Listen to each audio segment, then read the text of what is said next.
తెలంగాణ రాష్ట్ర వ్యాప్తంగా రానున్న 48 గంటల్లో హాస్టల్స్ కావచ్చు, హోటల్స్ కావచ్చు అన్నీ కూడా మూతపడతాయి అనే విధంగా ఒక వార్త మాత్రం ఇప్పుడు సోషల్ మీడియాలో గట్టిగా వినిపిస్తుంది.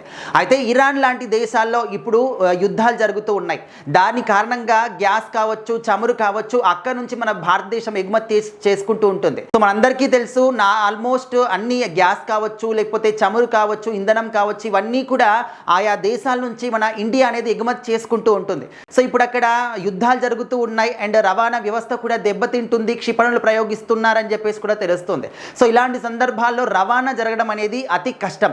సో అందుకోసం అని చెప్పేసి కొన్ని రోజుల పాటు ఈ యొక్క చమురు కావచ్చు, గ్యాస్ కావచ్చు, ఇవన్నీ కూడా ఎగుమతి దిగుమతులు ఆపేస్తున్నాము అనే విధంగా కూడా అక్కడి వాళ్ళు ప్రకటించారు. సో ఇలాంటి సందర్భాల్లో మన హైదరాబాద్లో చూసుకుంటే దాదాపుగా ప్రతి ఒక్క ఎంప్లాయీ కావచ్చు అండ్ స్టూడెంట్స్ కావచ్చు అండ్ బ్యాచిలర్స్ కావచ్చు, చదువుకునే వాళ్ళు ప్రతి ఒక్కరు కూడా ఆల్మోస్ట్ పీజీ హాస్టల్స్లో ఉంటారు, లేకపోతే వాళ్ళే స్వయంగా ఒక రూమ్లలో ఉంటారు. సో వీళ్ళందరికీ కూడా ఇప్పుడు గ్యాస్ కొరత ఏర్పడే అవకాశాలు క్లియర్గా కనిపిస్తూ ఉన్నాయి. కొద్ది రోజుల పాటు ఈ గ్యాస్ అనేది ఆపేస్తున్నాము అని చెప్పేసి కూడా తెలుస్తుందన్నమాట. సో మరి ఇలాంటి సందర్భాల్లో దాదాపుగా మనం చూసుకుంటూ ఉంటే ప్రతి ఒక్క హోటల్ కూడా మూతపడే అవకాశాలు కూడా కనిపిస్తున్నాయి. సో ఇప్పటికే కొన్ని హాస్టల్స్లో కూడా విద్యార్థులకు కావచ్చు, అక్కడ ఉండేటటువంటి వాళ్ళందరికీ కూడా టీలు కానీ ఇంకా కొన్ని స్నాక్స్ కావచ్చు, ఇవన్నీ కూడా ఆపేస్తున్నామనే విధంగా కూడా ప్రకటించారు అని చెప్పేసి కూడా తెలుస్తుంది.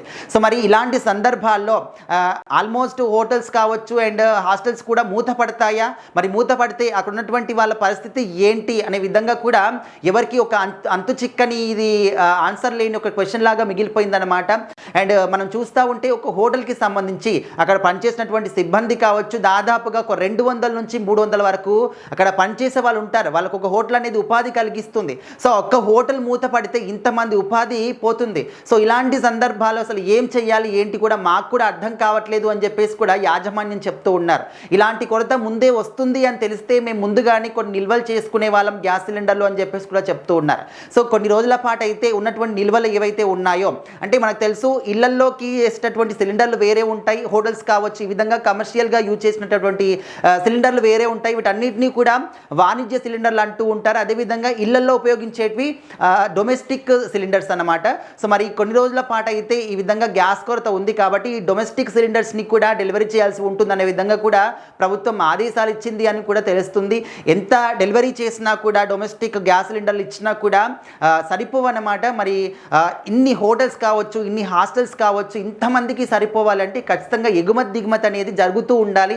సో మరి కంప్లీట్గా ఆగిపోతే ఖచ్చితంగా వీళ్ళందరికీ కూడా చాలా చాలా కష్టం అనేది వస్తుందన్నమాట.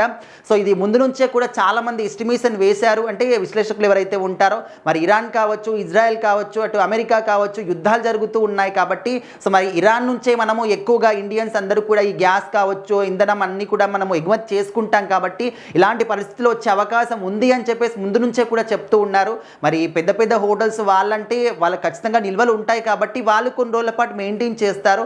బట్ చిన్న చిన్న మధ్య తరహా హోటల్ కావచ్చు అండ్ ముఖ్యంగా హాస్టల్స్లో చాలామంది కూడా నివసిస్తూ ఉంటారనమాట. సో మరి వాళ్ళ పరిస్థితి తలుచుకుంటేనే దీన పరిస్థితి ఏర్పడే అవకాశాలు కనిపిస్తుందనే విధంగా కూడా తెలుస్తుంది. మరి చూడాలి ప్రభుత్వం ఎలాంటి చర్యలు తీసుకుంటుంది. అండ్ వాళ్ళు ఏం చేసే పని లేదు, ఇంకా ఏం చేయలేమని చేతులు ఎత్తేస్తే కనుక ఖచ్చితంగా హోటల్స్ కావచ్చు, హాస్టల్స్ మాత్రం మూతపడే అవకాశాలు కూడా కనిపిస్తున్నాయి. మరి రానున్న 48 గంటల్లో ఏం జరుగుతుంది ఏంటనేది చూడాలి.